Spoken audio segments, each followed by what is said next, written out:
Bonjour et très heureux de vous retrouver pour méditer les textes de la parole de Dieu du 7e dimanche de Pâques. Entre l'Ascension et la Pentecôte, le 7e dimanche de Pâques nous projette de nouveau vers l'avenir promis à tous ceux qui mettent leur confiance en Dieu. C'est bien encore de notre salut qu'il est question. Mais l'espérance que portent ces textes n'est pas une fuite en avant. La perspective du salut à venir s'enracine dans l'aujourd'hui de nos vies. La première lecture est tirée de nouveau des Actes des Apôtres. Mais nous revenons un peu en arrière dans ce grand récit de Luc qui raconte les premiers temps de l'Église. Nous étions au chapitre 15. Nous écouterons un récit saisissant raconté au chapitre 7, le meurtre d'Étienne, premier martyr chrétien. Un certain Saul assiste à cette mise à mort et l'approuve. La deuxième lecture nous propose les derniers versets de nos Bibles dans le livre de l'Apocalypse. La voix qu'on entend est celle de Jésus. Il nous dit « Je viens ». Et en écho, l'Église animée par l'Esprit lui répond « Viens, Seigneur Jésus ». C'est sur ces mots que s'achève le livre. Enfin, la lecture continue de l'Évangile de Jean nous fait entrer dans le secret intime de la relation entre Jésus et son Père. Sa dernière prière qu'il adresse à son Père est pour nous. Juste avant le récit de la Passion chez saint Jean, Jésus demande au Père de nous rassembler auprès de lui, mais surtout de nous garder unis dans l'amour. Commençons donc par la première lecture de ce dimanche.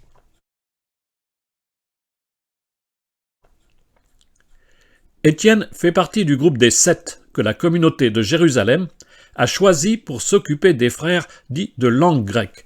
Ce sont des convertis à la foi juive qui ont accueilli la bonne nouvelle de Jésus. Ils se sentaient moins bien traités que leurs frères d'origine juive. On confie donc à 7 hommes estimés de tous la charge de veiller à plus de justice dans la vie quotidienne. L'un des 7, qui témoigne avec force de sa foi, est arrêté et mis en jugement devant le grand conseil, le même qui a condamné Jésus. Le chapitre 7 des Actes comprend un long discours d'Étienne au cours de son procès. Mais c'est la fin du récit et la mort d'Étienne que raconte le texte de ce dimanche avec les versets 55 à 60. En ces jours-là, Étienne était en face de ses accusateurs. Rempli de l'Esprit Saint, il fixait le ciel du regard. Il vit la gloire de Dieu et Jésus debout à la droite de Dieu. Il déclara « Voici que je contemple les cieux ouverts et le Fils de l'homme debout à la droite de Dieu. » Alors ils poussèrent de grands cris et se bouchèrent les oreilles. Tous ensemble, ils se précipitèrent sur lui, l'entraînèrent hors de la ville et se mirent à le lapider.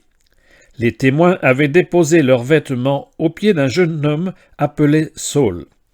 Étienne, pendant qu'on le lapidait, priait ainsi « Seigneur Jésus, reçois mon esprit. » Puis, se mettant à genoux, il s'écria d'une voix forte « Seigneur, ne leur compte pas ce péché. » Et après cette parole, il s'endormit dans la mort.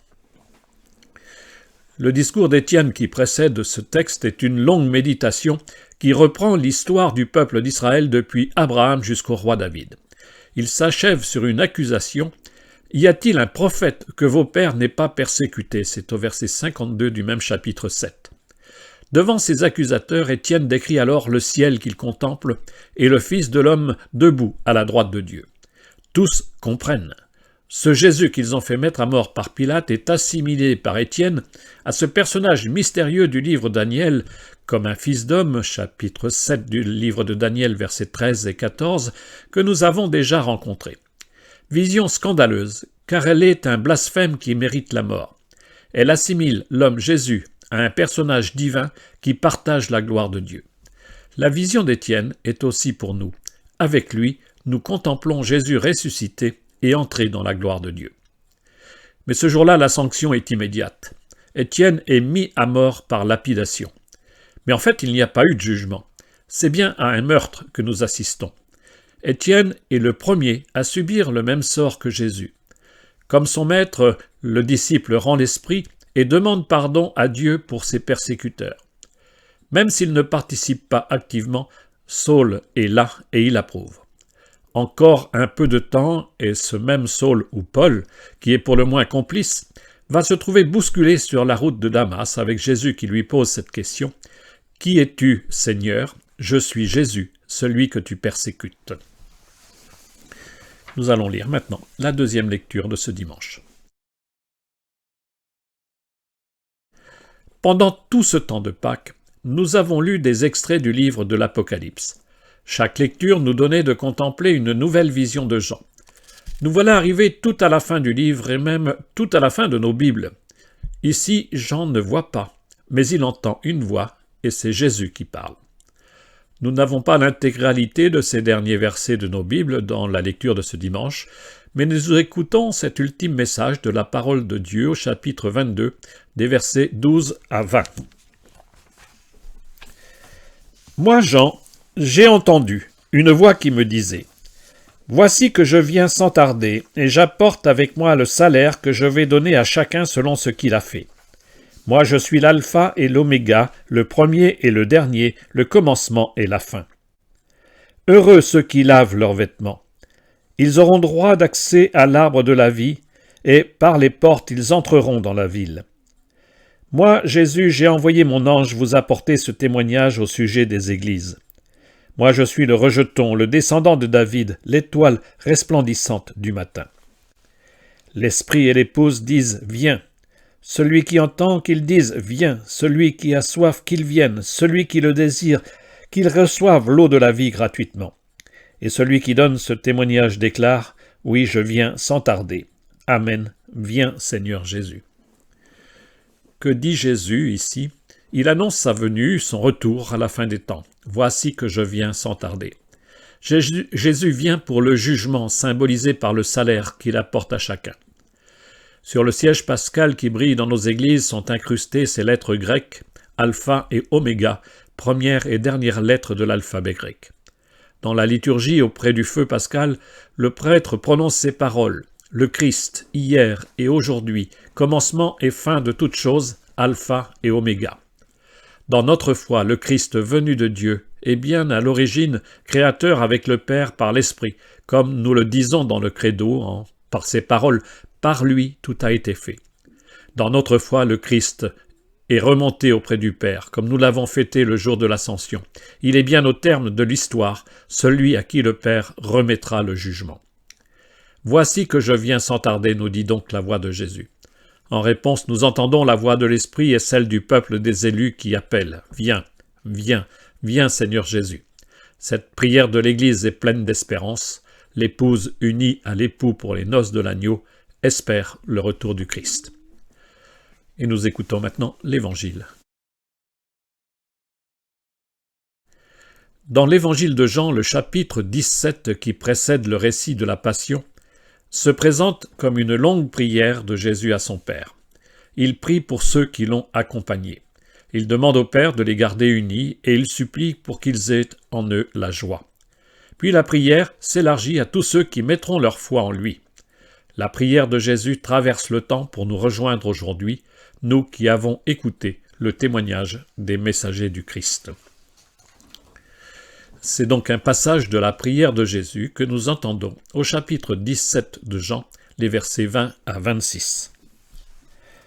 En ce temps-là, les yeux levés au ciel, Jésus priait ainsi. « Père saint, je ne prie pas seulement pour ceux qui sont là, mais encore pour ceux qui, grâce à leur parole, croiront en moi. Que tous soient un, comme toi, Père, tu es en moi et moi en toi. Qu'ils soient un en nous, eux aussi, pour que le monde croie que tu m'as envoyé. Et moi, je leur ai donné la gloire que tu m'as donnée, pour qu'ils soient un comme nous sommes un, moi en eux et toi en moi. Qu'ils deviennent ainsi parfaitement un, afin que le monde sache que tu m'as envoyé et que tu les as aimés comme tu m'as aimé.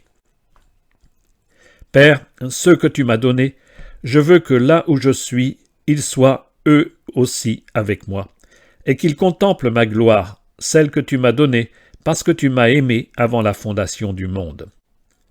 Père juste, le monde ne t'a pas connu, mais moi je t'ai connu, et ceux-ci ont reconnu que tu m'as envoyé. Je leur ai fait connaître ton nom, et je le ferai connaître, pour que l'amour dont tu m'as aimé soit en eux, et que moi aussi je sois en eux. La prière de Jésus dans ce chapitre a d'abord été pour ses amis qui l'ont accompagné jusqu'à Jérusalem. Mais à la fin de la prière, Jésus prie pour tous ceux qui, dans l'histoire, auront mis leur foi en lui. La prière de Jésus nous rejoint donc dans le présent de nos existences. Nous sommes ses disciples qu'aujourd'hui, le Christ porte devant le Père dans sa prière. La première demande de Jésus, c'est de nous tenir dans l'unité. Parce que le Père et le Fils sont un, le peuple de Dieu doit ou devrait vivre dans l'unité. Cette unité est le socle de la mission de l'Église dans le monde. La crédibilité du témoignage tient à la vérité de la communion des baptisés. Nous savons combien les divisions entre frères ont été source de scandales dans l'histoire. Les fractures qui menacent l'unité aujourd'hui pourraient bien ajouter encore au discrédit de son message. Le plus urgent pour la mission n'est-il pas de prier et d'œuvrer en même temps pour l'unité des chrétiens? Dans la prière qui précède sa mort, Jésus exprime au Père sa volonté. « Je veux », dit-il. Ce que veut le Fils et qu'il demande au Père, c'est que tous ceux que le Père lui a confiés contemplent sa gloire. La divinité du Christ s'affirme ici. Le Fils partageait cette gloire avec le Père dès avant la création du monde. Deux verbes achèvent la prière de Jésus, connaître et aimer. Il est donné aux disciples de Jésus de connaître le Père. Rappelons-nous Philippe qui demandait à Jésus « Montre-nous le Père » et la réponse de Jésus « Qui m'a vu a vu le Père ». Et donc, qui connaît le Fils connaît le Père. Croire, c'est entrer dans l'intimité de Dieu. La véritable connaissance est celle du cœur, car connaître, c'est aimer. Comme le Fils connaît et aime le Père, ses disciples peuvent, par Jésus, connaître et aimer le Père. Cette connaissance et cet amour restent partiels et ne s'épanouiront que dans la contemplation finale. Les images visionnaires de l'Apocalypse nous ont dit cette espérance qu'un jour nous connaîtrons et nous aimerons comme nous sommes connus et aimés de Dieu.